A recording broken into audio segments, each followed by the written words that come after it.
এতগুলো কবুতর বিক্রি করে প্রায় 40,000 টাকার মতো বিক্রি করা হয়েছে। আর তো খাবার তো হিসাব নাই। এখন দেখা যায় প্রায় 26টার মতো বাচ্চা নাই। এখন ও কোথায় এলে ফেলেছে আল্লাহ জানে। 13 জোড়ার মতন বাচ্চা বিড়ালটা নষ্ট করছে।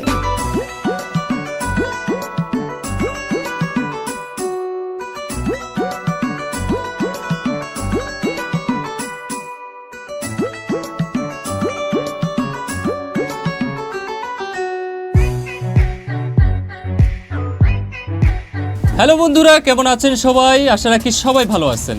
দেশ এবং দেশের বাইরে থেকে এই মুহূর্তে যারা আমাদের এই সুন্দর প্রতিবেদনটি দেখছেন তাদের সবাইকে জানাই প্রীতি ও শুভেচ্ছা। দর্শক, আমরা হাজির হয়েছি একটি সুন্দর দেশি কবুতর খামারে। আমরা অনেক দিন পরে একটি পারফেক্ট দেশি কবুতর খামার খুঁজে বের করতে পেরেছি, যেখানে কবুতরের প্রচুর প্রোডাকশন হচ্ছে। আমরা জানি শীতের সিজনে কবুতর ডিম বাচ্চা কম করে, কিন্তু এই খামারটি পুরোটাই উল্টো। এখানে প্রায় 40 জোড়া কবুতর রয়েছে। এখানে প্রত্যেকটা খোপে ডিম এবং বাচ্চা। আরেকটা মজার ব্যাপার হচ্ছে দর্শক, আপনারা যদি একটু লক্ষ্য করেন, এই যে কোনায় একটা কবুতর বসে আছে বাসায়, আসলে এত পরিমাণ প্রোডাকশন হচ্ছে, সব খোপে এত পরিমাণে ডিম বাচ্চা, সব খোপ দখল হয়ে আছে, কিছু ফাঁকা আছে, কিন্তু তার এই কোনাটাই ভালো লেগেছে, সে এখানেই কিন্তু বাসা করে আছে, এখানে ডিম বাচ্চা করতেছে কয়েকবার। তো দর্শক, আপনারা একবার চিন্তা করুন যে কবুতর খামারটি আসলে কত সফল। আমরা কথা বলবো যেন আপনারা আমাদের প্রতিবেদন দেখে কবুতর পালনে সফল হতে পারেন। কী কী নিয়ম আছে, কিভাবে পালন করতে হয়, সব শুনবো এই খামারি ভাইয়ের মুখ থেকে।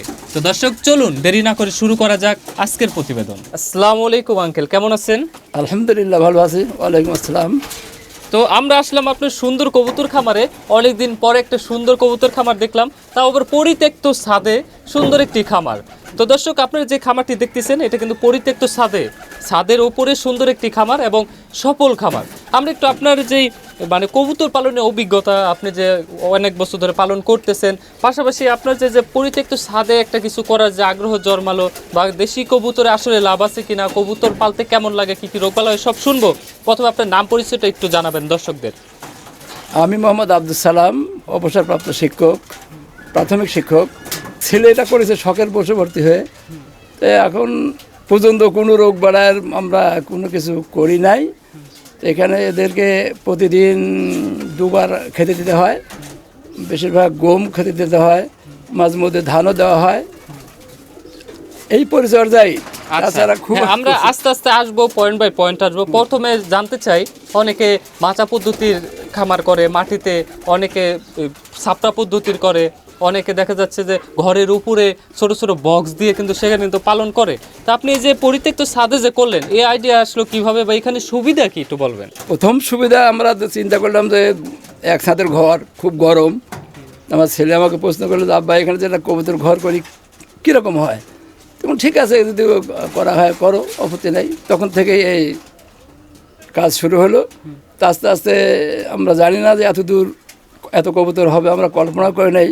আমরা প্রায় দিনই কবুতর খাই এবং বিক্রিও করা হয়। অনেক কিছু টাকা অবশ্য এখনও জমা আছে। আচ্ছা, শুরুর গল্পটা একটু বলবেন। কত জোড়া দিয়ে শুরু করেছিলেন, কি জাত দিয়ে? তেমন কোনো, হ্যাঁ, দেশি কবুতর দিয়ে শুরু করা হয়েছে। প্রথমে কিনা হয়েছিল মনে হয় 10টা, 5 জোড়া, তার থেকে শুরু। এই শুরুই এখন এরা প্রত্যেক মাসেই যে এরা এত বাচ্চা দেয় আর কল্পনা করা যাবে না। যার কারণে আমরা প্রায় বিক্রি করি, বেশিরভাগই রবিবারে। রবিবার হাট, চাকমোহর হাট, ওই রবিবারে আমার ঢালে বিক্রি করা হয়। তাই ওখান থেকে প্রায় দিনই আমরা বিক্রি করি। আর খাওয়া তো আলাদা ইচ্ছা হতো, যখন মনে হচ্ছে অতিথি আসতেছে, খাইতে ইচ্ছা করতেছে, কিছু না থাকলে অনেক সময় দেখা যাচ্ছে অন্য মাংস খেতে খেতে অনেকে কিন্তু বোর হয়ে যায়। তখন কি করা যায়, এই যে কবুতরের মাংসে আলাদা একটা স্বাদ আছে বাচ্চারা, এটা পুষ্টিকর, এটা মানে রোগীদের জন্য বা মাংসের ভিটামিনের চাহিদা পূরণ করে। তো রোগবালাই কি এখনো পর্যন্ত কোনো দেখছেন? একটু বলবেন, দর্শকরা এটাও জানতে চায় যে কবুতর খালি পাললে তো সফল হবো না। এখন কোনো রোগবালাই এখানে ইনশাল্লাহ হয় নাই। এবং ওই গত বছর কিছুটা হয়েছিল, তারপরে হয় নাই। তখন যে পটাশে, মানে পানির ভিতরে যে পানি ওরা পান করে, তার ভিতরে পটাশ দিয়ে রাখতাম, ওই পানি পান করতো। তারপর আর কোনো রোগ বালাই আমাদের নজর পড়ে নাই। আচ্ছা, তার মানে তেমন কোনো রোগ বালাই হয় নাই এত বছর ধরে। তো এই যে প্রতি মাসে আপনার যে বললেন কত, যে 40 জোড়ার কাছাকাছি কবুতর আছে, কয় জোড়া বাচ্চা পান, কখনো কি গুনে দেখেছেন? আমি তো এত গুনে দেখি নাই, তবে প্রায় হাটেই হাট মানে 7 দিন পর পর হাট হয়, প্রতি হাটেই 6টা 10টা এরকম বিক্রি করে আমার ছেলে, আমি দেখি। আচ্ছা, মানে তাহলে ভালোই মোটামুটি দেখা যাচ্ছে 4টা হাট হলে 7টা 10টা করে বিক্রি করে, ফলে 20-25 জোড়া আপনি বাচ্চা পাচ্ছেন। তো এই খাবার কি দেন, শুধু গম দেন না সাথে কিছু মিক্স করে দেন?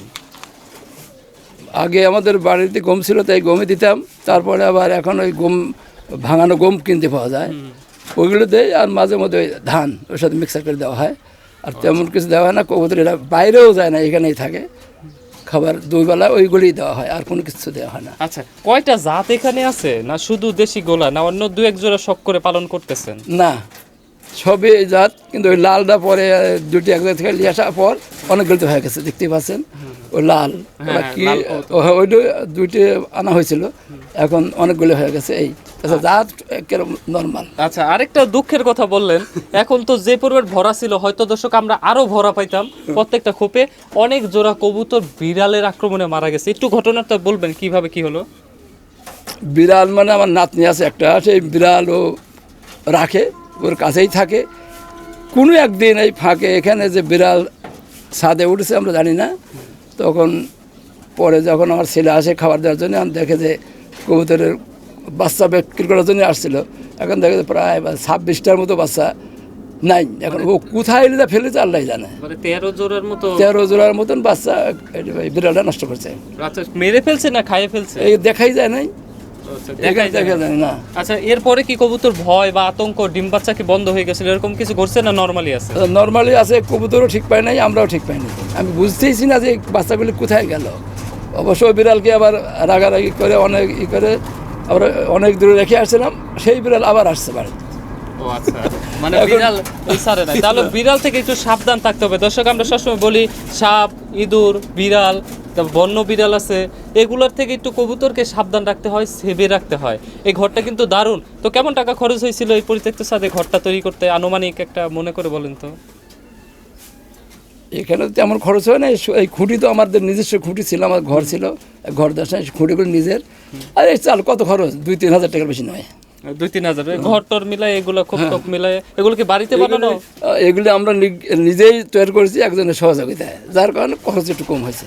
ও আচ্ছা, তাহলে তো দারুণ ব্যাপার স্যাপার। তো আপনি যেহেতু অবসরপ্রাপ্ত একজন শিক্ষক, আপনি যেহেতু কবুতর পালন করে বুঝতেছেন আপনি যে এটাই সফলতা আছে, একটু দর্শকদের উদ্দেশ্যে বলবেন, যারা যে বেকার যুবক আছে, ইয়াং, যারা পড়াশোনা করতেছে, পাশাপাশি কি তারা দেশি কবুতরটা পালন শুরু করবে, তাদের হাত খরচটা তো উঠতে পারে, তাই না? অবশ্যই শুরু করবে, কারণ এরা এত লাভবান। আমি জানতাম না যে এরকম এতগুলো কবুতর আমার ছেলে, আমি তো বিক্রি করি না, আমার ছেলে বিক্রি করে, আমি দেখি ওই এতগুলো কবুতর বিক্রি করে প্রায় 40,000 টাকার মতো বিক্রি করা হয়েছে। আর তো খাবার তো হিসাব নাই। তো তারা বেকার যুবক, আমার অনুরোধ তোমাদেরকে বলছি, তোমরা অবশ্যই এগুলি পালন করবে, দেখবে কত মজা। এবং এদের মানে খাবার সময় কাছে এসে দাঁড়ায়, তখন আরও ভালো লাগে যে কবুতরগুলি যখন আমার চারপাশ দিয়ে ঘোরে, খাবার দেয়, আরামে খায়, ভয়ও নাই তাদের। এবং এতে অনেক উপার্জন। একটা কবুতর বছরে মনে হয় 5 বার না 6 বার বাচ্চা দেয়, 6 বার মতো বাচ্চা দেয়। আচ্ছা, অবশ্যই তাদের পালন করা উচিত, তাহলে তারা স্বাবলম্বী হবে, তাদের টাকা পয়সা কিছু রোজগার হবে। সবসময় বাবা মার কাছে যাওয়ার দরকার নাই। আপনাকে অনেক ধন্যবাদ আঙ্কেল, আপনি সময় দিয়েছেন। আপনি যে এই যে দেখাশোনা করেন, পাশাপাশি ছেলেকে যে উৎসাহিত করতেছেন, যে বুঝতেছেন যে আসলে কবুতর পালনের লাভ আছে, এবং দর্শক হয়তো এই প্রতিবেদনে বুঝতে পারবে যে আসলে লাভ আছে। আপনাকে অনেক ধন্যবাদ। হ্যাঁ, ধন্যবাদ। আচ্ছা দর্শক, আমরা চেষ্টা করতেছি এখনো পর্যন্ত আপনাদের বোঝানোর বা বিভিন্ন খামার ঘুরে কবুতর লালন পালন পদ্ধতি সম্পর্কে। যারা মনে করেন যে কবুতর পালনে লস, কোনো লাভ নেই, আসলে সেটা নির্ভর করে আপনি কিভাবে পালন করতেছেন, কোন জাতটা পালন করতেছেন। আমি তো আপনাদের প্রমাণ দেখাচ্ছি, এবং তিনি একজন অবসরপ্রাপ্ত শিক্ষক, স্কুল শিক্ষক, তার মুখ থেকে আপনারা শুনলেন আসলে কবুতর পালনে আলাদা একটা ভালোবাসা, আলাদা একটা মজা আছে। কিন্তু আপনি যদি সঠিক পদ্ধতি না জানেন, এটার পরিচর্যা না জানেন, কোন সময়ে তাদেরকে কোন ডোজ দিতে হবে, যেমন এখন শীতের সিজন, এই ঘরটা বলছেন আঙ্কেল চারিপাশ দিয়ে একটু ঘেরাও দিয়ে দিবে যত বাতাসটা না ঢোকে, এর জন্য। তো দর্শক সবাই ভালো থাকবেন, সুস্থ থাকবেন। ক্যামেরাম্যান তারেককে নিয়ে বিদায় নিচ্ছি, আমি মুকুল ঘোষ। আল্লাহ হাফেজ।